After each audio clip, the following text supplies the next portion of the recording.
Hi. So we have some catching up to do. Um, I don't even know where to begin. I smile because I like the dissonance. Here's the thing. When I started this, I didn't exactly um, explain what it was and what I was doing and what my plans were. Um, and a lot of you guys just sort of trusted that we were going somewhere interesting. And it was kind of a it was it was a little deceptive on my behalf because I wasn't intending on letting you in on the whole thing. I made the Discord because I thought it would be a fun way to get to know people, connect with people, and stuff like that. Uh, Dr. Ravenholm introduced me to Discord, and he's like, "Hey, you should make a thing." And he and a couple other individuals were. I don't know if they maybe they didn't. I don't think that they believed my story, and I don't blame them. But I think that they had fun playing along or something, and they thought it was entertaining or something, and and then more of you came, and now there's like I don't how many are on there. Let me see. It's something it's something crazy. Yeah. So there's 5 people online. There's 29 people offline. Jeez, that's at least 12 people. I mean, that was never the plan. 12 people is the most Earth people I've ever met. So the fact that they're all in there is kind of cool. Almost all of them. So it ended up being a neat place to hang out and to laugh and to just kind of have fun and forget about what was really going on. Um, and what was really going on was an effort for me to continue my work. I've let a lot of the cat out of the bag, and now I'm going to take the rest of the cat out of the bag. So, for the last 2 years or so, um, I've been doing daily transmissions to my team in Discovery, up in Triforce headquarters, and it hasn't been it's kind of been complicated because I don't have a direct connection. And after I screwed up and I was stuck here, I had no way of really contacting them. So I had to make some things to achieve certain goals. And I have to be vague right now, but the answers are coming. Um, I don't think that you'd find the technicalities particularly interesting, but the bottom line is I created a device so that I can convert video and audio signal to a transmission that would be compatible with an interstellar communications grid. Um, and it worked. And I didn't think it would. And it wasn't, completely reliable, but it worked. And so then I was able to have a purpose, you know? It was like I had a reason for being here on this planet to continue my work, to report back every day. And it's opened up communication, not just the ability to transmit video, but to communicate. It's something that we have in such abundance in this planet that you don't realize how valuable it is until you are left with no way to communicate. And so it was obviously a very big deal when I fired everything up and finally got a hold of him. So, long story short, we do all these transmissions, right? Daily. There's sometimes it'll be an all-day transmission, which we're just working on stuff, and then sometimes it's just short little bursts as we're working on things together. Um, Basically, it's just more or less a way for me to still integrate myself with the work that the team is doing. And I want to make it as seamless as possible. I want to make sure that it's, the visual quality or whatever is high enough that they actually have a usable signal and get the audio right, all these things.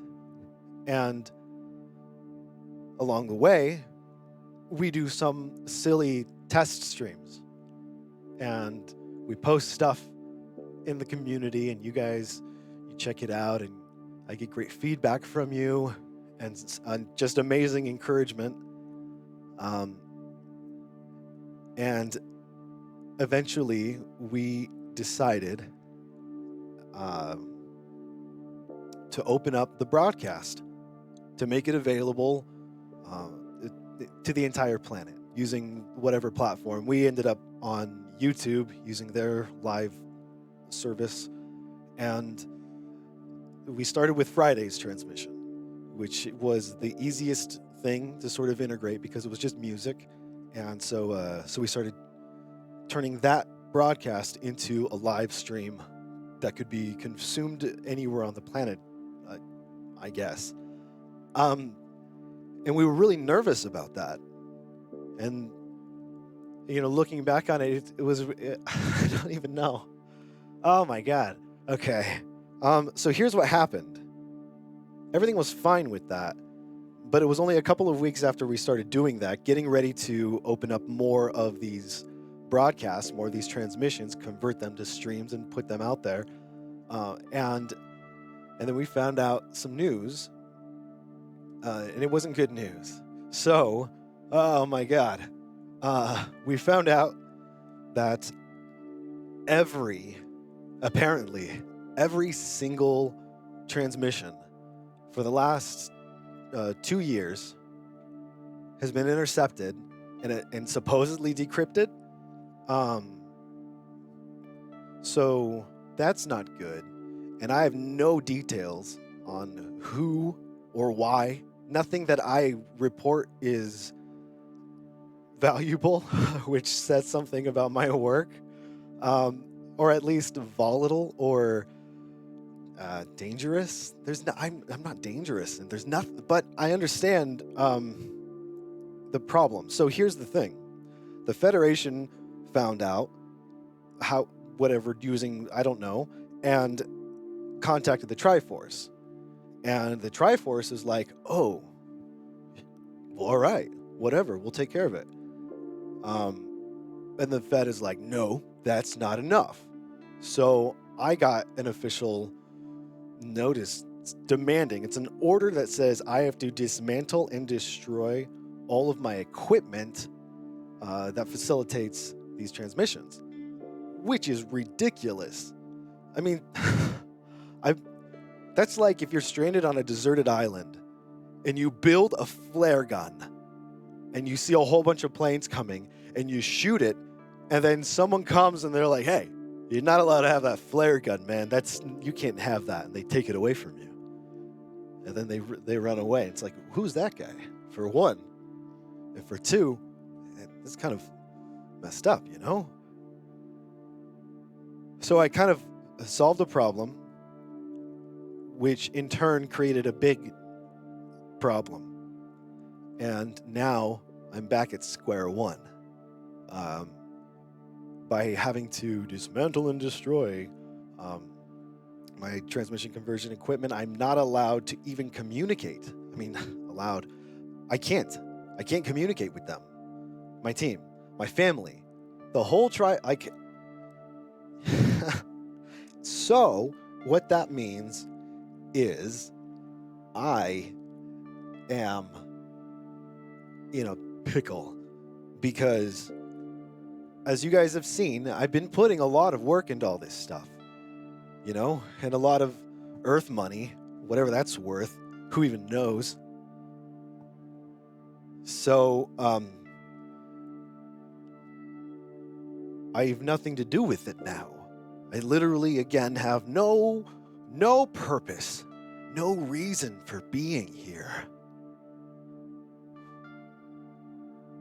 And the only thing that I do have is you.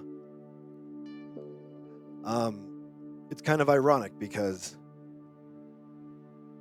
the way our relationship came about was through my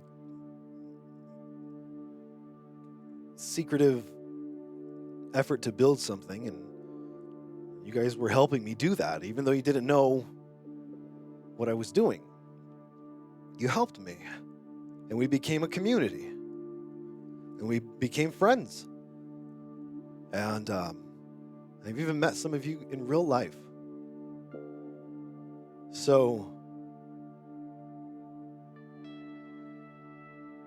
it all ends up here, where the only thing that I do have is something I wasn't actually trying to get. And I'm really grateful, because I remember being in this sort of place before, and it was way worse. And I tell you, there's something kind of liberating. You know, there's been so much that I haven't been able to share with you, that I haven't been able to show you or talk about, because every transmission is going to the Triforce. It's going to Discovery, and they're watching. I mean, it's not as scary as it sounds. These are my people. These are my friends, but they're watching. So there's certain things that you just don't feel comfortable saying when you're talking to potentially a room full of your coworkers, you know? And so I'm happy. And it feels weird, man. It feels weird because I feel so twisted up inside, and I don't exactly know how it's all gonna go. Again. Every time I think I've got a cycle that I understand, it just gets all twisted, which is not bad, because it's like it's those things that kind of brought us together. Those unexpected things. So we are here, you and me, and I've got all this shit, and I gotta find a way to keep myself busy. But I have an idea. I want to show you. This is a preliminary. Is that the word? Preliminary? Sort of thing. I'm very much a habit-based individual. If there's something that I want to do or incorporate, I find a way to make it a habit. Well, I'll explain more another time. I know it's not a unique thing, but I've turned my reporting into a habit, and it's one of the only ones I have here, and I kind of feel like I should keep it going. So that's the plan, is to keep it going. I'm changing the schedule up a little bit, moving things around. Let me show you.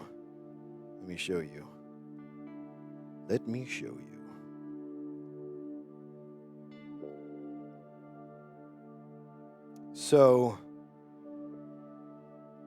the way my schedule has been working is I report every day, Monday through Friday. There's usually 2 transmissions a day. There's one that's earlier, and there's one that's later. So I've kind of moved these blocks around. I've kept a lot of the structure the same and moved these blocks around. But basically, here's the deal. From 12 p.m. to 3 p.m. on Monday is going to be music production, real nerdy, real dry, boring stuff. It's going to be kind of informational, educational maybe. less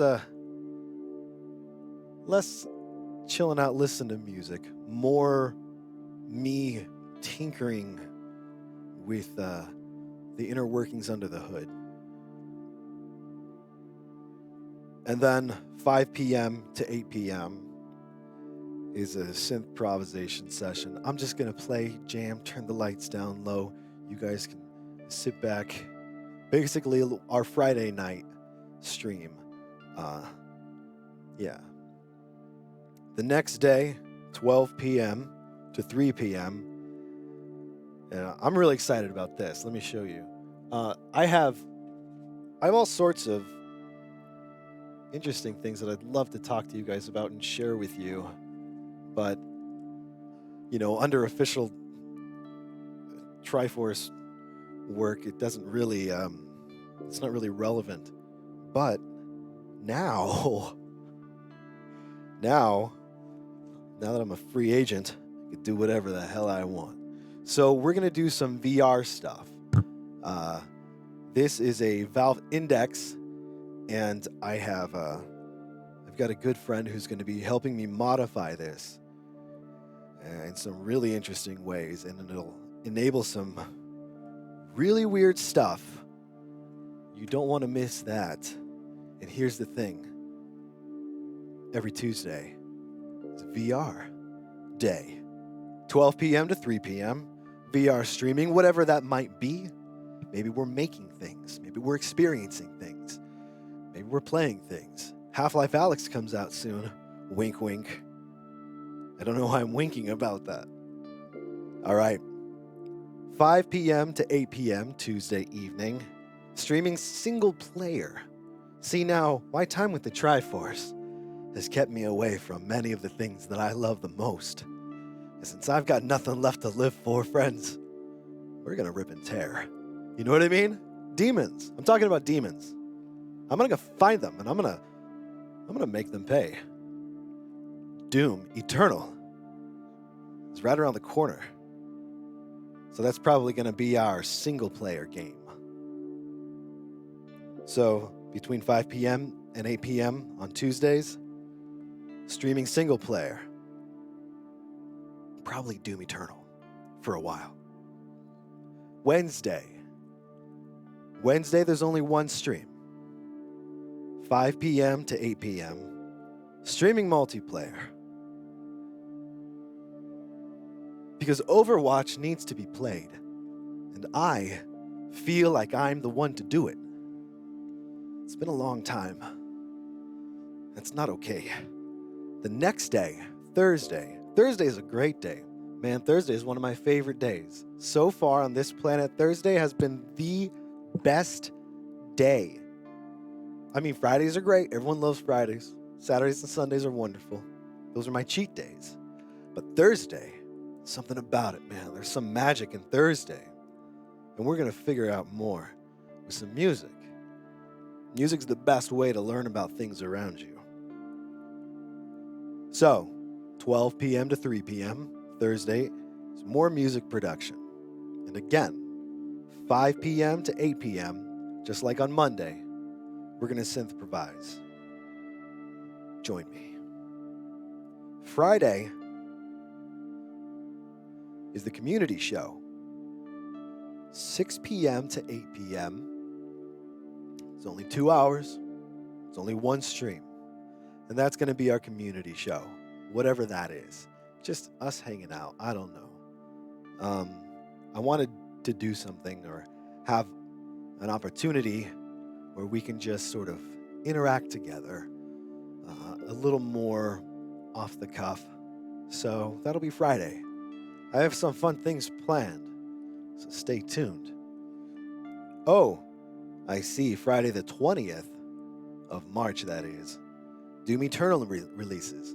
So I have that set up as our community show. A Doom Eternal release show. That'll be exciting. Don't know what it means. We'll figure it out when we get there. So that's what's going on, you guys. I'm kind of converting the transmission reports to like live streams, like officially, you know?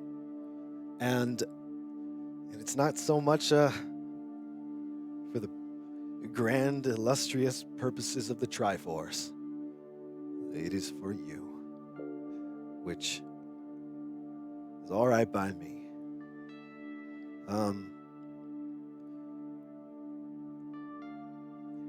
It is Monday, and even though it's almost 3,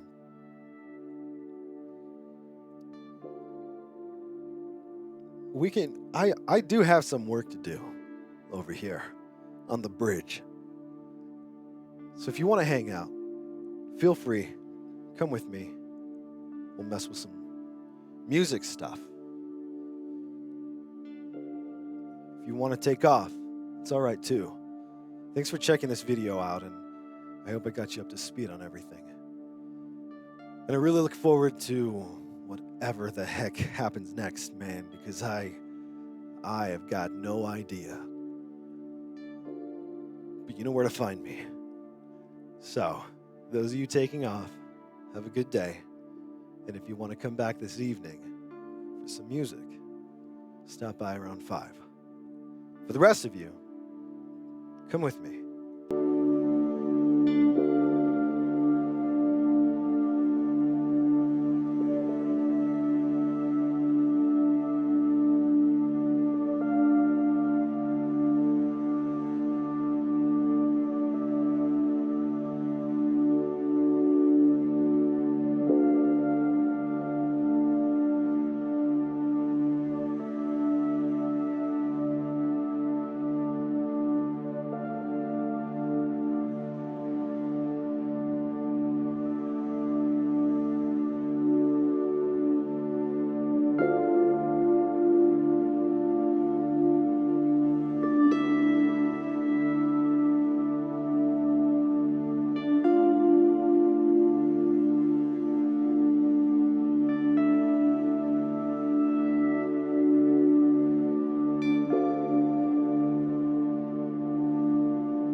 All right.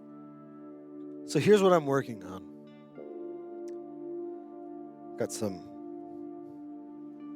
stuff going already. And hi, welcome to the bridge.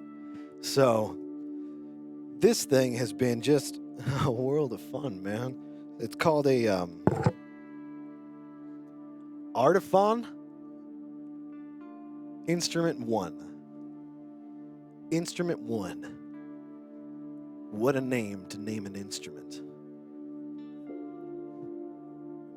What a creative name. So creative. So here's how this thing works. It looks kind of like a guitar neck, right? Doesn't it? Like a fretboard? And if it were, it would be the worst fretboard of all time.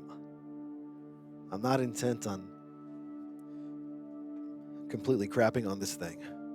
But I will tell you the truth, man, and that is this is the most uncomfortable neck of any neck that I've ever put my hand around. Look at, I don't have tiny hands, but I mean, look at that. Look at this. It's unbelievable. Let me show you. Let me show you. Watch. Don't, just hold on. Let me show you. Whoop. Oh, damn it. Whoa. Hey. Stay there. Watch. Okay, so we take this guy. Now, watch. Okay, you see this? Look at this. Look at this. Unbelievable. See that? That's kind of like normal. But on the Instrument 1, for some reason, this neck is so stinking fat. It's kind of a nightmare. Okay. I know what you're thinking, but Riker, if it's really that bad, why do you have it wrapped around yourself? Well, because it's not really that bad. I mean, other than that, The thing is freaking cool, man. Each one of these strings, right, is touch sensitive, obviously, also pressure sensitive, velocity sensitive, all of that stuff. Um, I can change my octave right here. Do, do, do, do, do. It doesn't make that sound. I have to do it.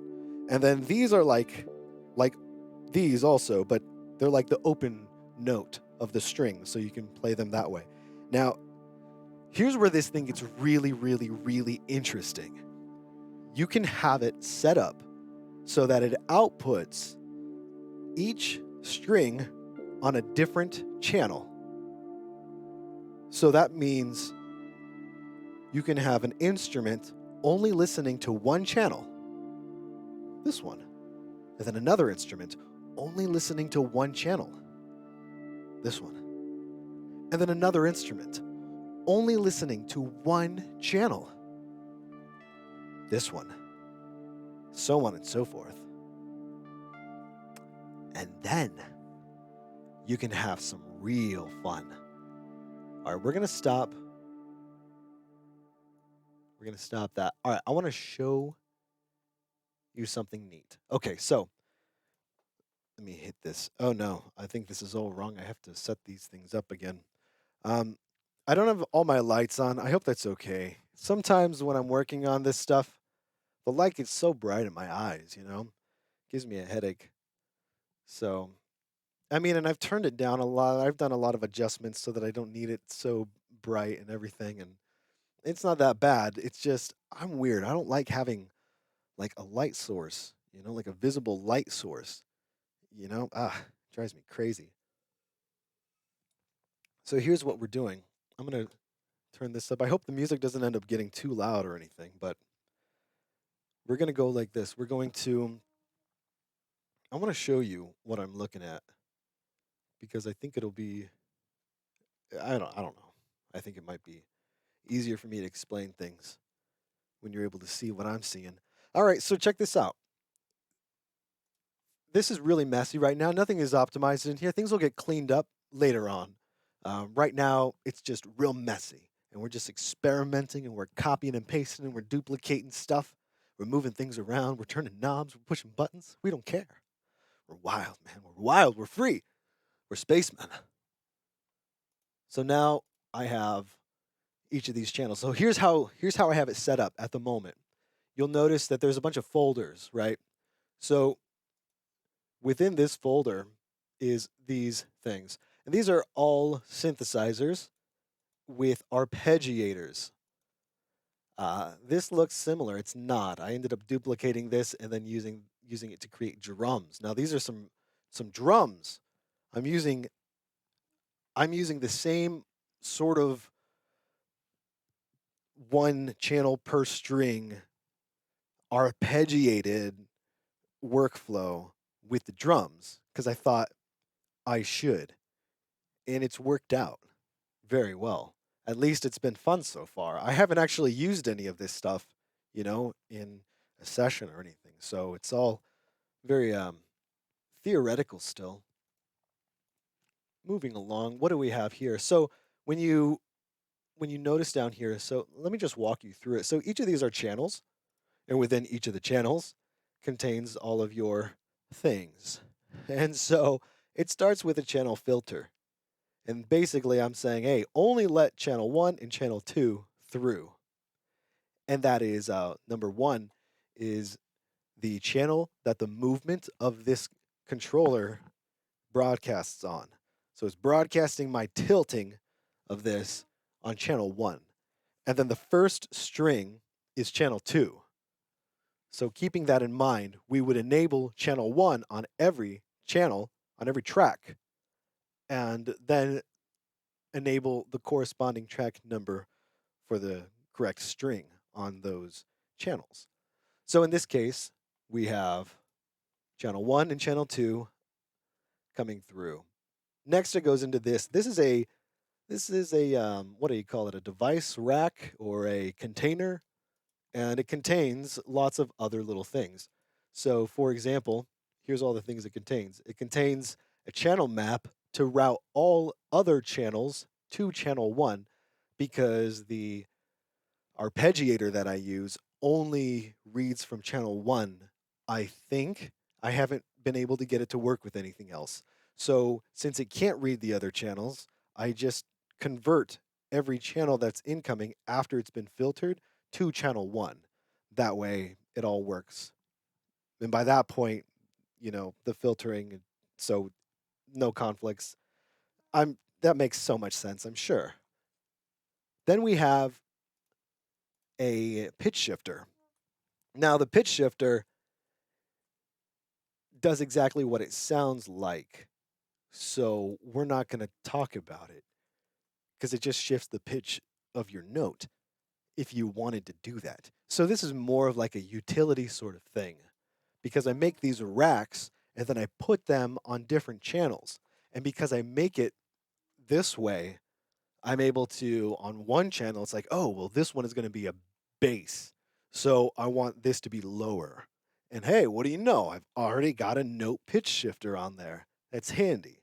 So I'm always trying to kind of, I don't know, think ahead and sort of help myself out in advance. That's one of those things I'm always happy for when I realize it's there when I need it. Next, we have Cthulhu. Cthulhu is a great little arpeggiator chord creation note thing. It's a thing. I am not here to sell you on stuff, so I don't know what to tell you. It's a thing that does notes and stuff. I'm really not the right person to explain how these things work because I just mess with them for a long time. Long time. You just mess with it for a very long time. And then suddenly it begins to make sense and you find yourself understanding. That's the goal.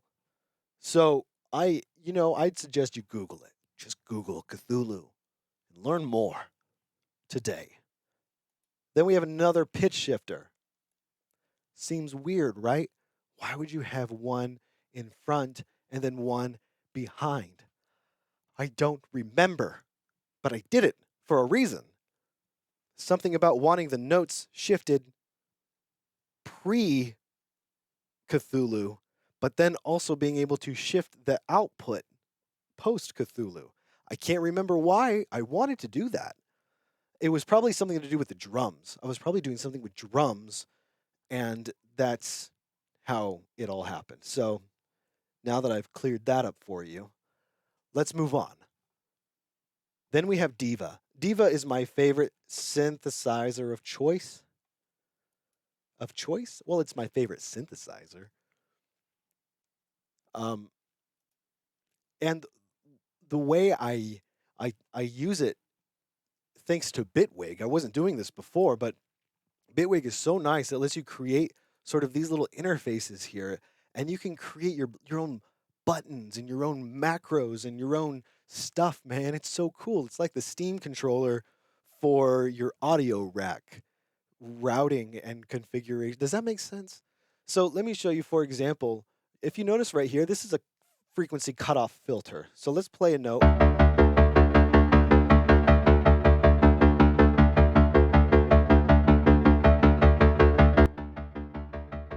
All right. This cutoff filter is tied to CC value 1, which is the mod wheel. And the mod wheel is what the tilt is tied to. You get where I'm going with this? Oh yeah. So what I was able to do is say over here, new MIDI, you're making a MIDI thing.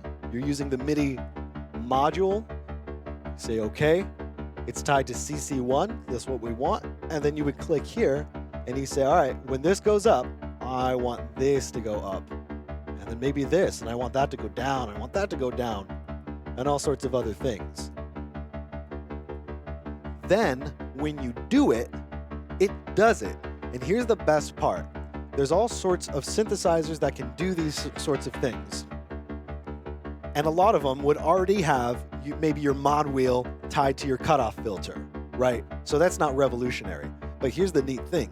By being able to do it in Bitwig, not in the synth, I'm able to always have this functionality with me, no matter what instrument, piece of software, whatever I'm using, I'm able to have the same control.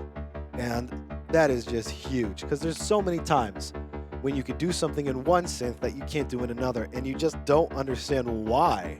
And now I do all of my my macro controls and all of my controls through Bitwig, and it's so much better. And it gives you so much more control. There's so much more opportunity for creative solutions to things. All right, so here, check this out real quick.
Isn't that cool?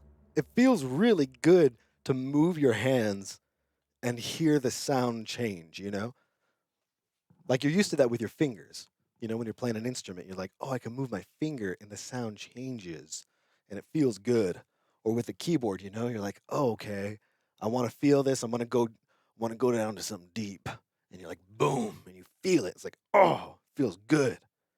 And when you can incorporate more of that sort of like tangible, I have the power of the music in my hands. It feels really good. So that's what I'm doing here. I'm using a foot controller as well. And the foot controller is not exactly doing what it's supposed to be doing for some weird reason, but it's not the end of the world. So let me show you what I'm trying to do. So the way this instrument works, right? If I press the note, I'm doing it with my thumb down here.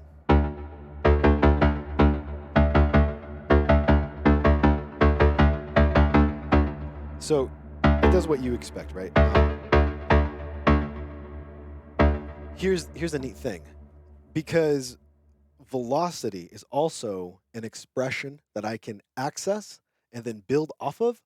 I'm able to make this play a straight single note 16th sequence, right? You hear that? And then I can, if I hit it hard, so like increase the velocity, listen.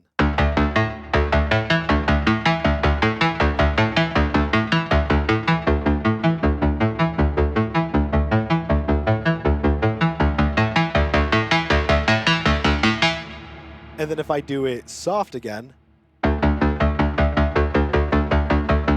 see, so it's all about having variation, you know, and being able to control it on the fly without having to disconnect from the music part and then be like, oh, I got to grab the mouse and go to tweak this little thing to make it sound this way. So this thing makes it really, really fun to just keep on going, you know, just keep going with it without having to stop and then change something to hear how it would sound.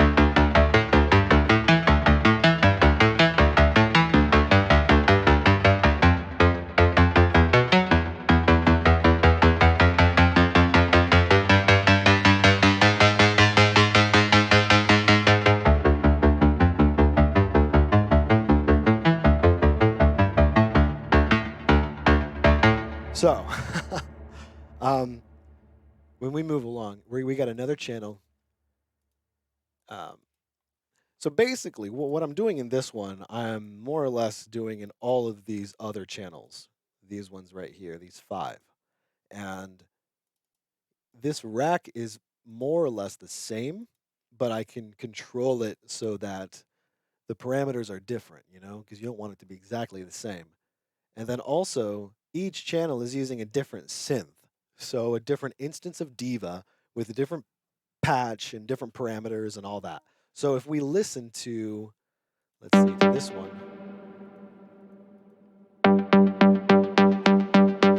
this one is also transmitting on the same MIDI channel. So the top string controls 2. And I might change that. That's one of those things I'm not super sure about yet. So if I have both of these selected, both of these channels selected, and both of them armed, then I can control them both with the same string. String.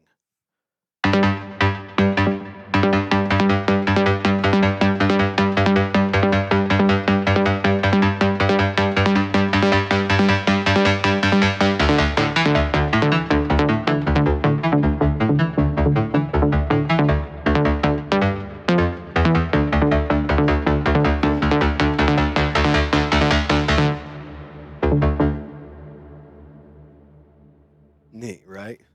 So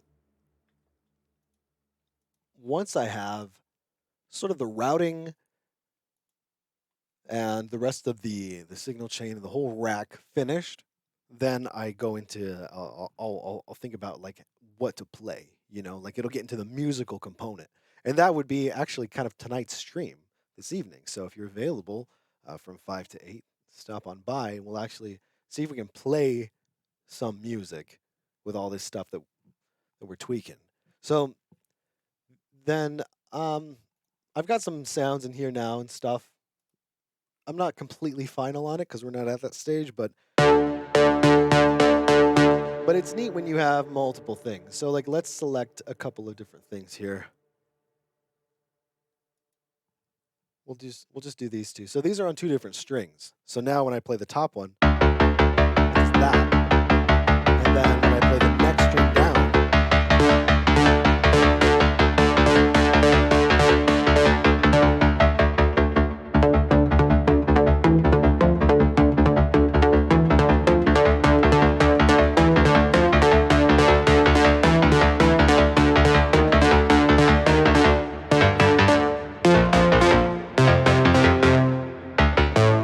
so that should be fun to play with.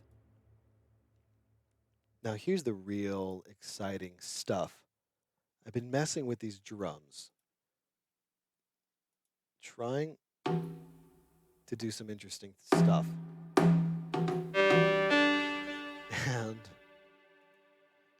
And it's been really fun. It's basically the same idea as what I just showed you with those synths, except the arpeggiators are not controlling synths, they're controlling drums, specifically drum samples. And I had to find a way to get it all stacked into one thing, and it worked.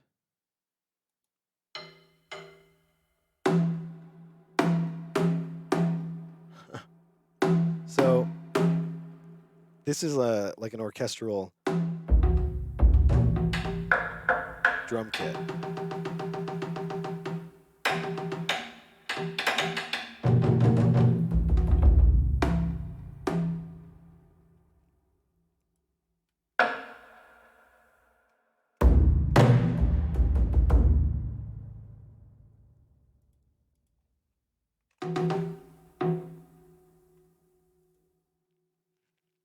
One of these, let's see.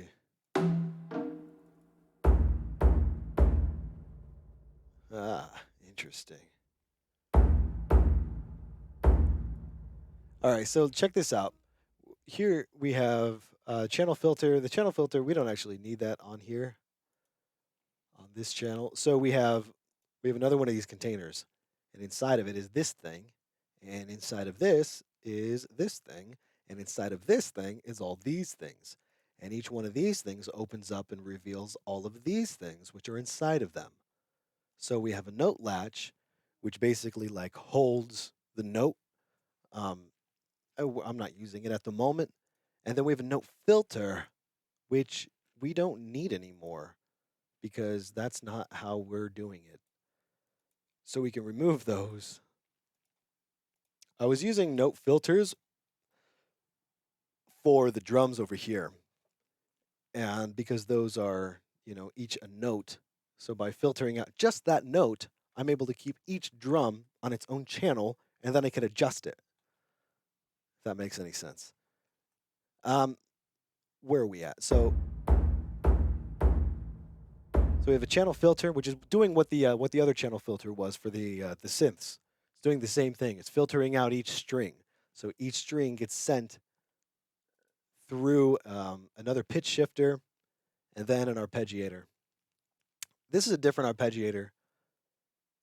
A couple of reasons. One, sometimes Cthulhu can be weird, and I don't know why, but it can. And I can't control the velocity, which is annoying. So, I mean, I can go in there and do it, but I can't control it with a little modulator, like a MIDI or anything. I can't control it. So that's kind of a deal breaker when you're using like arps for your drums. You kind of need to be able to control your velocity. And here I'm controlling velocity with the tilt. So notice when I have it down like this, nothing. And as I start coming up,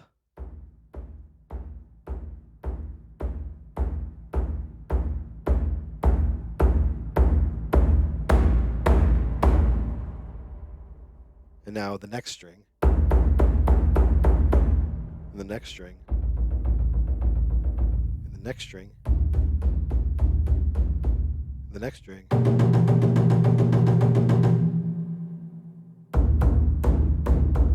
So you heard they're different, right? So they're all different. I want each string. So what I was thinking at first was that each string would be a different drum.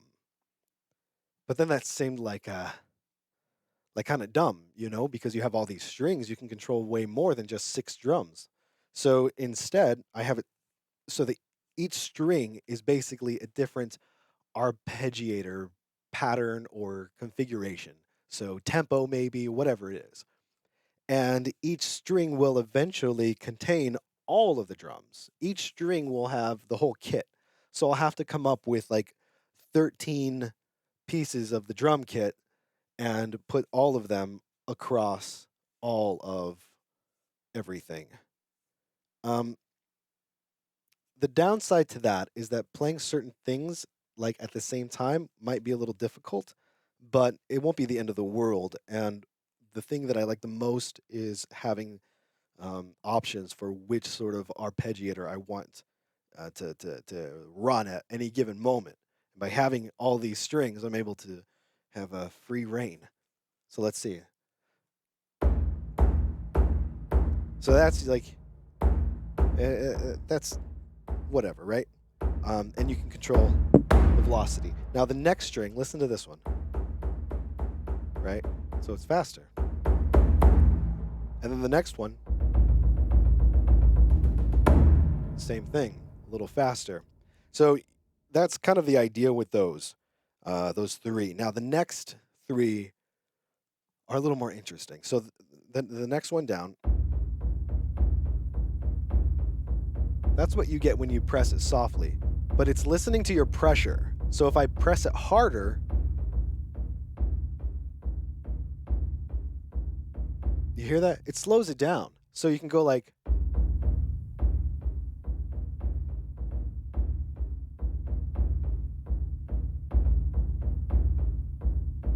you know what I mean? Like just more variation with one finger, just by pressing a little harder. Not the kind of thing that you use all the time, but in conjunction with the tilting and with all the different strings. It seems like I feel weird calling them strings because they're not. But anyway, the same thing with the next one. So that is like, it's like an 8th beat with, and then when you press it hard, it goes into, what do you call that?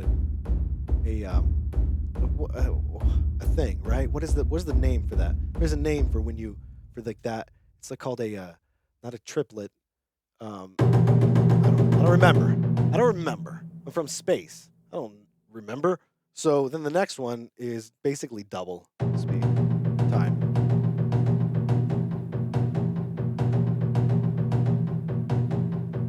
right? So and then all right, now the bottom one. This one actually does not control any drums.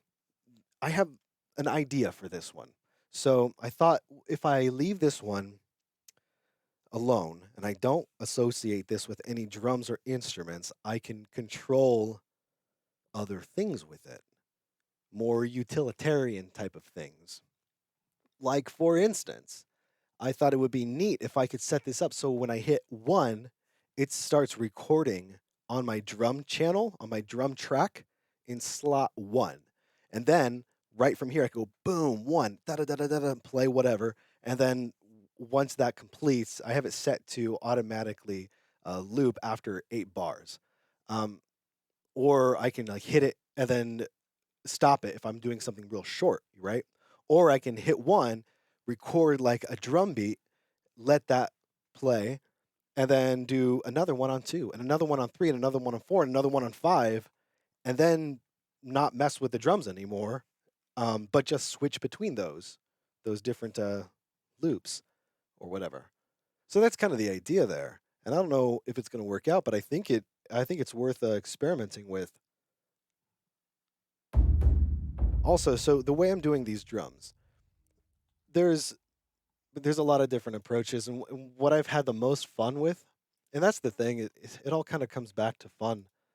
I don't really know what the most efficient way of doing this is, but I do know that the most fun way of doing it is by loading in various orchestral drum kits, sample libraries, and that's what I've been doing, specifically using Action Strikes kits and these orchestral essentials. There's some pretty neat stuff in here. And even, I mean, it kind of seems weird, right? Like all the orchestral stuff along with like the synth stuff, but it just feels right to me. I don't know. And there's something about more. I don't know. The word tribal is not the right word, but mm, mm, there's something about drums that have skins. You know what I mean? Like there's something about the skin. Like there's skin involved, and maybe it's not real skin, but maybe it's dragon skin. Ridiculous, right? I know. Trust me. Crazier things have been skinned than dragons. I was there once. All right. This is going to be it for now. I mean, it wasn't the most productive little production session here, but I'm glad we got to spend some time together, you know, and I got to do something with my time now. So, I appreciate you stopping by, and I hope that that you'll come by later on for our whole thing that we're doing or whatever, right? The the what do you call it? So I'm gonna take off and I'll be back. Thanks for hanging out, and I'll see you later.